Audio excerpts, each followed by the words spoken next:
Сегодня в штабе городских проектов «Лифт» был развернут ситуационный центр Общественной палаты Удмуртской Республики.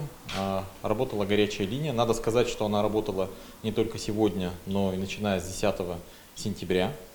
И за период работы на данный момент к нам поступило 27 обращений граждан. В основном эти обращения касались разъяснения порядка голосования. Также у нас граждане интересовались справочной информацией, где находится их избирательный участок, как они могут проголосовать. Также были обращения, граждане интересовались безопасностью санитарно-эпидемиологической на участках, какие есть средства защиты, выдаются, не выдаются маски и так далее. Все обращения были отработаны, были даны все необходимые разъяснения по запросам, которые поступили на горячую линию. Жалоб и нарушений нами за период голосования не зафиксировано. В то же время мы, кроме, собственно, горячей линии и работы наших наблюдателей,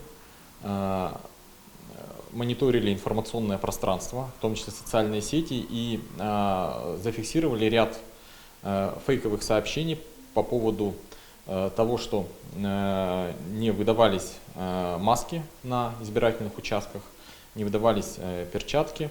Эта информация была нами проверена, и она не подтвердилась. В то же время надо сказать, что такого рода информация в любом случае не влияет на результаты голосования. И, так сказать, на данный момент каких-либо нарушений, которые могли бы повлиять на результаты голосования, нами не зафиксированы. Был большой блок работы, работа наших мобильных бригад. Мы сегодня объехали, за сегодня и за вчерашний день мы объехали 51 избирательный участок. Это были члены Общественной палаты Удмуртской Республики. Также мы работали во взаимодействии с Общественной палатой города Ижевска и Ассоциацией юристов России. Сегодня представители Общественной палаты Удмуртской Республики, представители Общественной палаты города Ижевска, Удмуртского регионального отделения Ассоциации юристов России в рамках общественного контроля объехали избирательные участки на территории города Ижевска в рамках проведения выборов в городскую думу города Ижевска.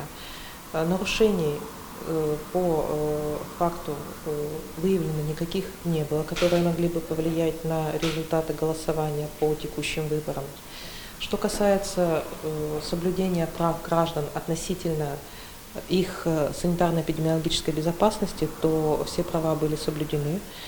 Раздаточный материал у граждан на руках, на руки гражданам выдавался.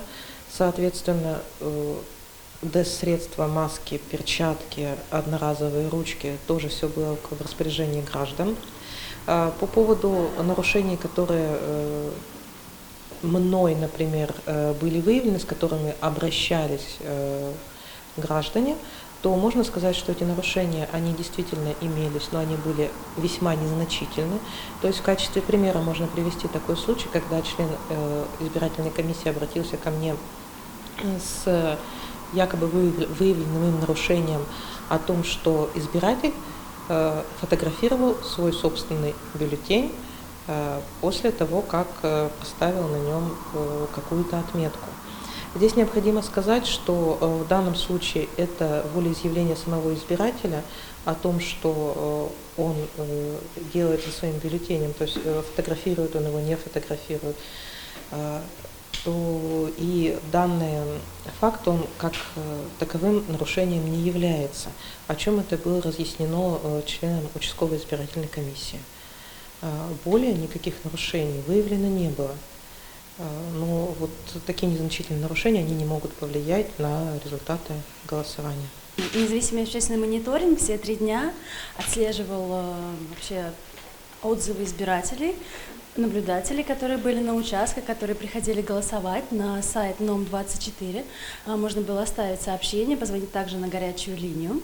Со всех наблюдателей также мы собирали информацию, как проходит на участке, все ли меры соблюдены. Поступило более 60 сообщений от наблюдателей, которые у нас работают на участках. Все сообщения носили информационный характер, никаких фейков, никаких нарушений не выявлено. Ну, в целом все было спокойно достаточно. Ребята говорили, что все проходит тихо, мирно, в спокойном режиме.